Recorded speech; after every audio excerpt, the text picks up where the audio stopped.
جب اللہ کے نبی داؤد علیہ السلام کے وارث اللہ کے نبی حضرت سلیمان علیہ السلام ہوئے تو وہ اللہ کی دربار میں دعا مانگنے لگے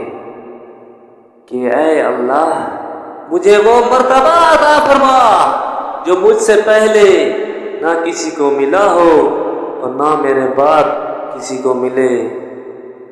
وہ دور ایک عجیب دور تھا۔ لوگ جنات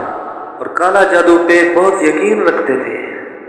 اللہ نے اپنے نبی کے لیے چرند پرند ہوا جنات کو ماتحت کر دیا۔ بس اللہ کے نبی حضرت سلیمان علیہ السلام کفر، نفرت اور انسانوں پہ ظلم دیکھتے تھے تو آ کے اپنے معجزات دکھاتے تھے۔ کیوں انسان آپ کو اللہ کا نبی سمجھ کر صحیح رستے پہ آ جاتے تھے، اور اگر کوئی جن کسی انسان کے گروہ پر حملہ کرتا تھا، اسے نقصان پہنچاتا تھا، تو آپ اس جن کو زنجیروں میں جکڑ دیتے تھے اور آپ کا تخت فضا اپنے کندھوں پر اٹھائے پھرتی تھی۔ آپ آسمانوں پہ پرواز کرتے تھے، تو ویسے ہی آپ آسمان پہ پرواز کر رہے تھے۔ اتنے میں ایک جن آپ سے آ کے کہنے لگا کہ اے اللہ کے نبی، زمین پہ بابل کے پاس جنات کا ایک گروہ انسانوں پہ ظلم کرتا ہے، اور وہاں کے جن انسانوں پہ حلول کرتے ہیں اور انسانوں کو تکلیف دے کے ان سے یہ منواتے ہیں کہ ان کے پاس غیب کا علم ہے، اور یوں انسان بھی صراط مستقیم سے ہٹ رہے ہیں۔ جیسے ہی اللہ کے نبی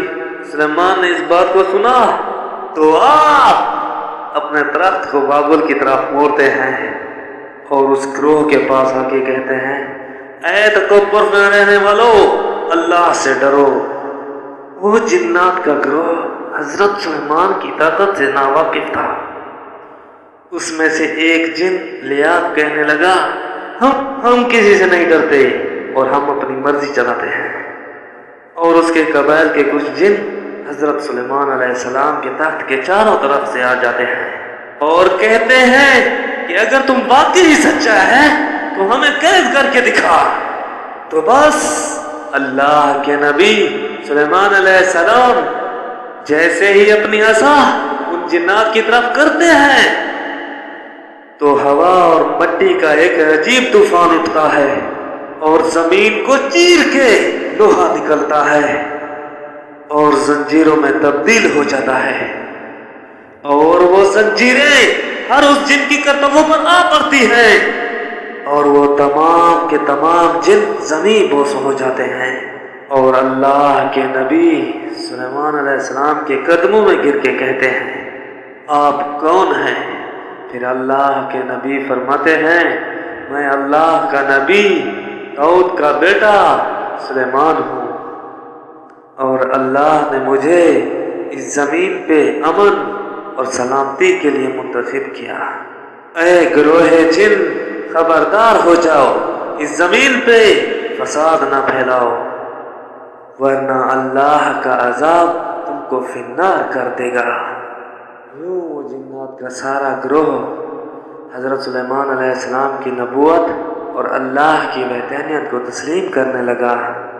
اور یوں سب کے سب امن، محبت اور سکون کے ساتھ زندگی بسر کرنے لگتے ہیں،